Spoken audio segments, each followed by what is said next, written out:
Labdien! Šajā video es parādīšu jums, kā uzsākt darbu ar Stundas LV mācību vidi.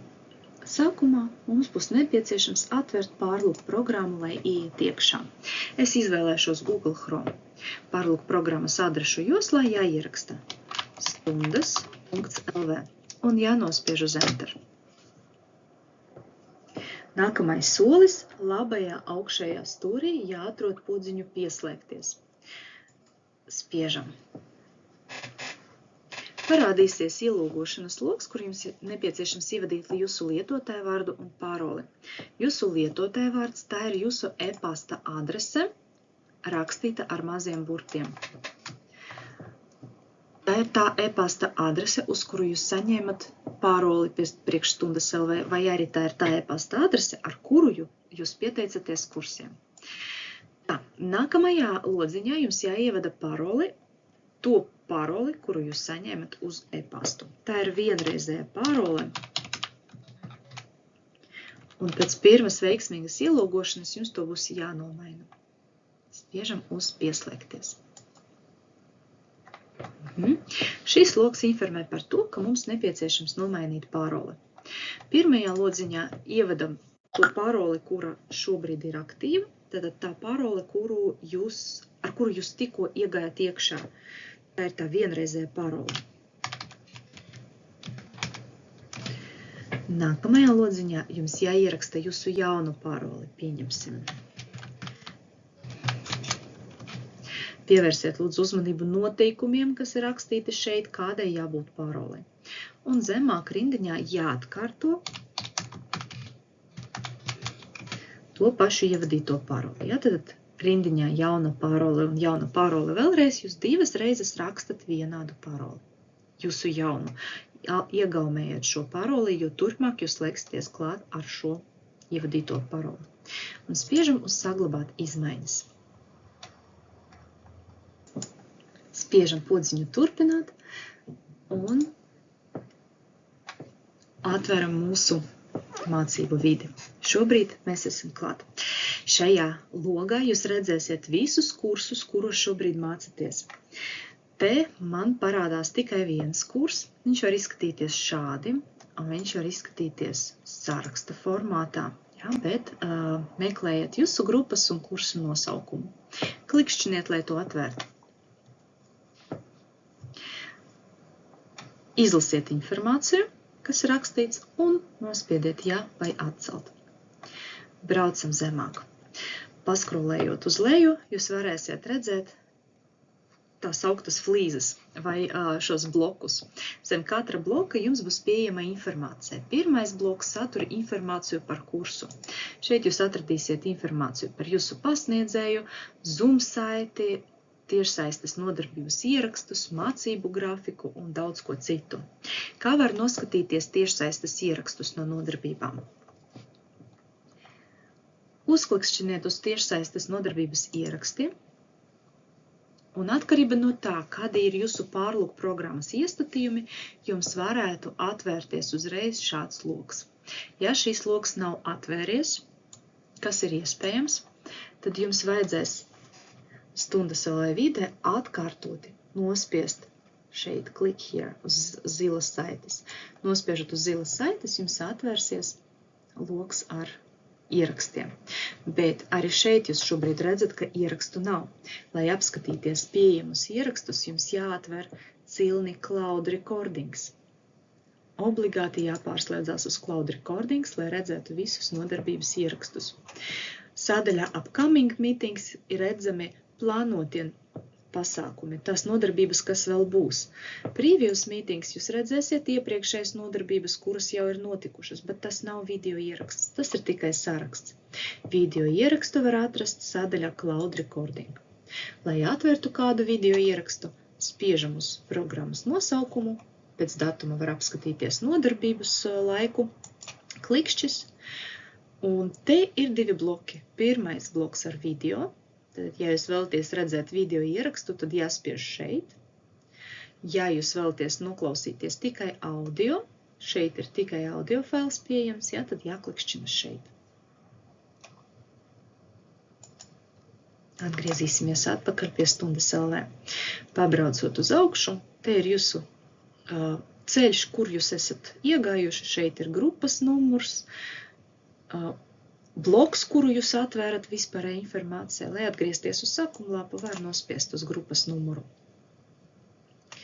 Tālāk jums bloki sadalīti pa nodarbībām vai pa tēmām, atkarīgs no programmas, kuru mācāties.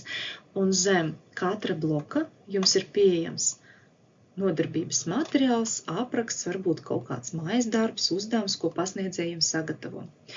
Lai nodot jūsu darbu, kuru jūs sagatavojat, ir nepieciešams atrast sarkano ikoniņu. Šajā gadījumā mājas darba nodošana. Ja? Šāda sarkana ikoniņa, redziet, viss ir zilie, tas ir tas, ko jūs varat apskatīties, leju pielādēt, bet, ja mums ir šāda sarkana ikoniņa ar bultiņu uz augšu, tad tas ir darba nodošana. Var atvērt arī kādu citu sadaļu, pameklēt, varbūt kaut kur vēl ir iespēja kaut ko nodot. Nu, piemēram, šeit. Ja, arī noslēguma darba nodošana. Kā mēs varam iesniegt darbu vai uzdevumu? Atrodiet tad zem jūsu uzdevuma šo sarkano ikoniņu, piemēram, pirmā uzdevuma nodošana, klikšķis. Šeit jums parādās pievienot iesniegumu, klikšķis. Un šajā lodziņā jums ir nepieciešams augšu pielādēt dokumentu, kuru jūs vēlaties nodot. Spiežam vai nu uz bultiņas šeit, vai nu uz šo balto lapiņu, un jums atvērsies iespēja pārlūkot jūsu datoru, lai atrastu nepieciešamo failu, kuru jūs vēlaties nodot. Spiežam uz augšu pielādēt failu, izvēlamies Choose File vai izvēlaties failu, un meklējam, kur jūsu datorā atrodas tas dokuments, kuru jūs vēlaties nodot. Piemēram, man ir šis. Izvēlos un spiežu uz Open. Tad, kad fails ir pievienojies, šeit būs redzams viņa nosaukums. Braucam uz leju un spiežam uz augšu pielādēt šo failu. Nākamais solis – saglabāt izmaiņas. Darbs ir nodots. Darbs ir iesniegts. Mazliet zemāk, te jūs varat redzēt, ka dokuments ir iesniegts vērtēšanai, nav novērtēts. Pēc brīža, kad pasniedzējs pārbaudīs, šeit parādīsies informācija, ka ir novērtēts. Sadaļā komentāri jums ir iespēja pierakstīt pasniedzēju kaut kādu informāciju.